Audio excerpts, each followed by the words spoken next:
everybody, welcome back to my channel. So today we are going over One Piece manga chapter 1188. Again, I am caught up to the most recent chapter, which is 1109, and this week I believe that the one's coming out, because we had a break last week, so it should be 1191.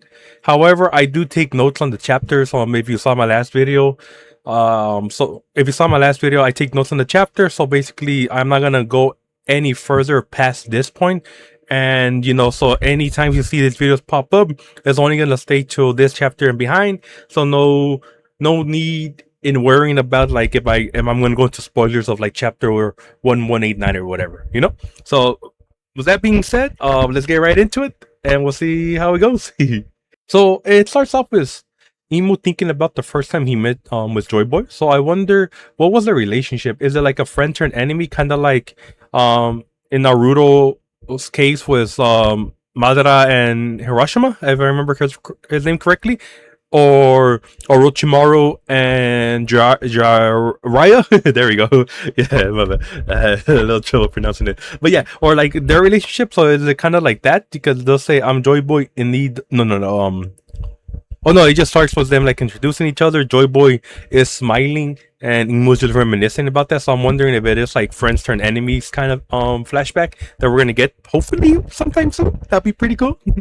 Imu and Luffy kind of go at it, and it seems that Imu can mimic Luffy's attack. So I'm wondering if he can mimic any devil fruit, kind of like Katakuri, but with devil fruits. So like Katakuri was able to mimic Luffy's rubber properties with his mochi. So I'm wondering if Imu can do the same thing, but just basically mimic any devil fruit in existence, which would be pretty powerful and pretty fitting, be it that he is, the king of the world. So it did look like he hit Luffy with like a combination of like Gum Gum, Pistol, and Ace's Fire Fits, because when he did punch him to the ground, there were like a big explosion. So that's what I was thinking, like, is it them, like is he mimicking different devil fruit attributes and incorporating them into his fighting style? So maybe can he do something similar with like the quake fruit, like Whitebeards, or I guess now Blackbeards? Or can he do something like, who else has a pretty good devil fruit? Lost. Can he do something like was that, and there is a theory that Imu did do the immortal surgery, so maybe can he mimic the Lost devil fruit here? That'd be pretty good. That'd be pretty interesting if he can. Luffy then gets up and he is frustrated that he can't hit Emo anymore. So maybe Loki has some truths that he was only able to hit him because he did weaken him, or at least distracted Emu first in the last chapter. So he's just kind of getting like a little annoyed right there, or actually he's getting mad that he's like, why can't I hit him no more? And then like again, like I do like that they incorporate jokes, even though this is like kind of like a dire situation.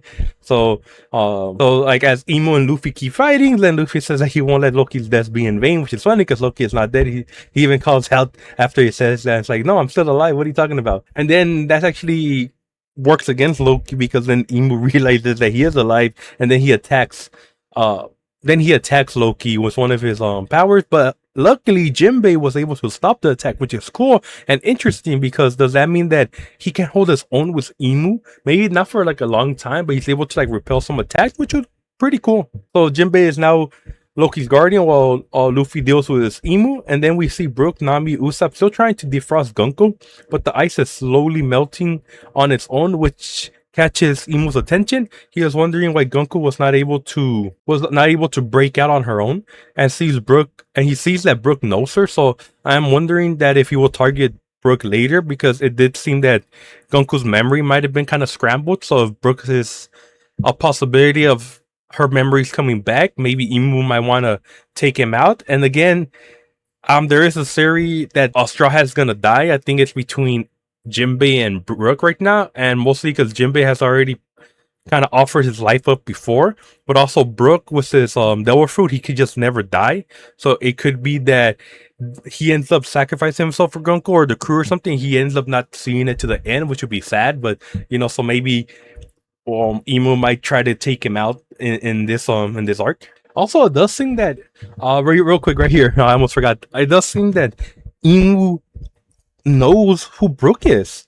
That's crazy. Oh wait, I clicked on the wrong one. I didn't even see it. I'm not mad, but I am shocked though. I am shocked that Imu does know Brook, because right here it says that a man with an afro calling Gunko Princess Shuri. Could it be?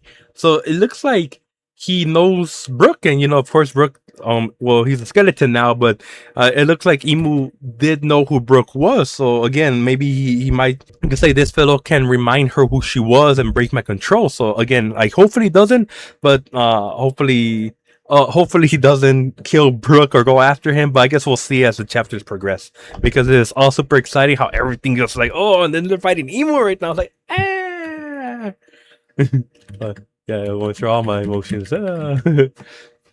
In the end, Emo does pull out a new blade that is able to destroy the entire forest and stabs Luffy, stating that he knows that Luffy is not Joy Boy, because he kept calling him that, and Luffy kept saying, "I'm not Joy Boy, I'm not Joy Boy." And he goes, "I know that you're not Joy Boy because Joy Boy was never this weak," which is just a crazy line to to say. But at the end, and that is the end of the chapter, which is crazy because now I am thinking, will Luffy get a glimpse of Joy Boy in the next chapter? Kind of like a flashback, since they do share the devil fruit. Will you get like a little sneak peek of who Joy Boy was, or will someone come and save Luffy like Scopper? And then there's still the two Holy Knights to be dealt with, and Gunko. See what happens with her. Like, when she gets all out, looks like she's almost out. Will she be with Brook? Will she be still with Imu? Are they gonna have to fight her? Is Imu just gonna kill her? Is she gonna kill Brook instead?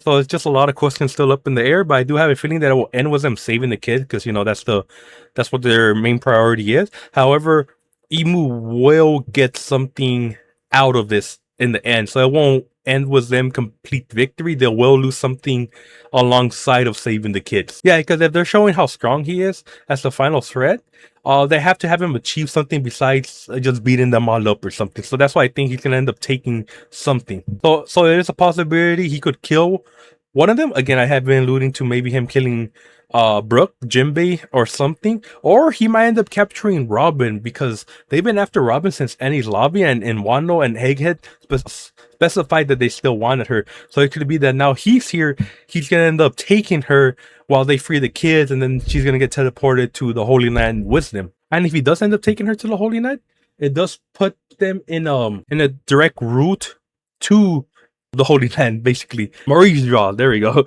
It does put them routes over there to try to rescue Robin from them again. And who's over there right now? The Revolutionary Army, and I think Blackbeard might even be heading over there. So we could probably see an alliance between Straw Hats and Blackbeard trying to take down Emu at this point. That could be the final war. I don't know, but I could see it ending that way, putting everybody towards the Holy Land, with Luffy's Grand Fleet getting called in, because Harudor is here, so he could go and send out the message to the rest of his fleet, and they could all head over there to Morizwa, and then Blackbeard heads over there, and then the Revolution Army is already over there, and it's just like one big old battle right there, one big old war, and everyone trying to get something different. Blackbeard probably trying to get something for himself, because it is theorized that he will be the final villain, so maybe they take down Emu, and then the Straw Hats have to deal with him later. So maybe Blackbeard's over there with his own devices, but kind of agrees to partner up with the Straw Hats. The Straw Hats are there to rescue Robin, and then the Revolutionary Armies are there to take down the Celestial Dragon. So there's gonna be three different goals, but they're all working towards them like at the same time. So it'll be like kind of like an alliance made out of necessity, which would be pretty cool.